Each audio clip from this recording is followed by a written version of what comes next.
نحمده ونصلي على رسوله الكريم اما بعد اعوذ بالله من الشيطان الرجيم بسم الله الرحمن الرحيم كل نفس ذائقة الموت صدق الله العظيم۔ ہر ذی روح نفس کو موت کا مزہ چکھنا ہے، اللہ قرآن میں فرماتا ہے، اور جو بھی اس دنیا میں آیا ہے یہ اس بات کی علامت ہے کہ آنا ہی اس بات کی علامت ہے کہ بندہ آیا ہی ہے جانے کے لیے، رہنے کے لیے کوئی نہیں آیا۔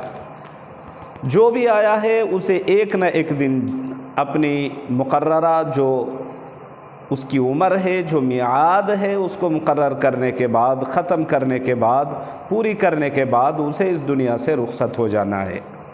اللہ کے نبی جناب محمد الرسول اللہ صلی اللہ علیہ وسلم کے بارے میں بھی ہے کہ پوری کائنات میں کوئی ایسی شخصیت نہیں کہ جو ہمیشہ رہنے کے لیے آیا ہو۔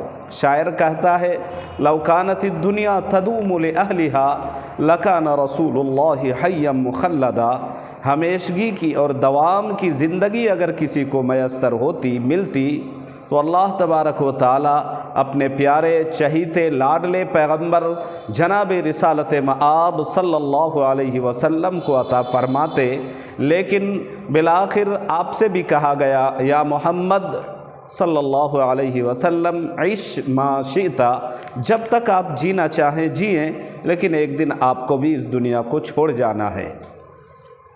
بڑی حسرت و یاس کے ساتھ یہ ویڈیو ریکارڈ کی جا رہی ہے، نم آنکھوں کے ساتھ معروف عالم دین، جانشین امام اہل سنت، وکیل صحابہ، محافظ ختم نبوت، مناظر اسلام حضرت مولانا عبدالعلیم صاحب فاروقی، رکن شورا دارالعلوم دیوبند و دارالعلوم ندوۃ العلماء لکھنؤ کا آج بتاریخ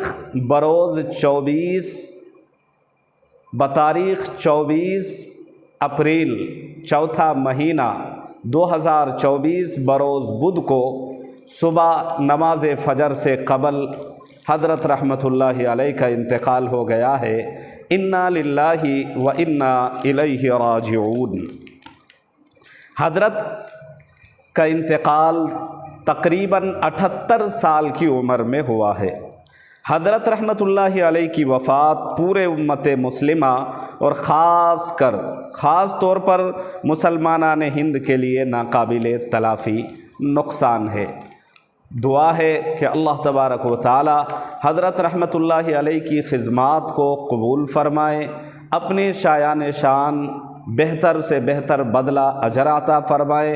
اللہ تبارک و تعالی حضرت رحمۃ اللہ علیہ کی مغفرت فرمائے، درجات بلند فرمائے، اور امت مسلمہ کو آپ رحمۃ اللہ علیہ کا بہتر نعم البدل عطا فرمائے۔ وآخر دعوانا ان الحمد للہ رب العالمین۔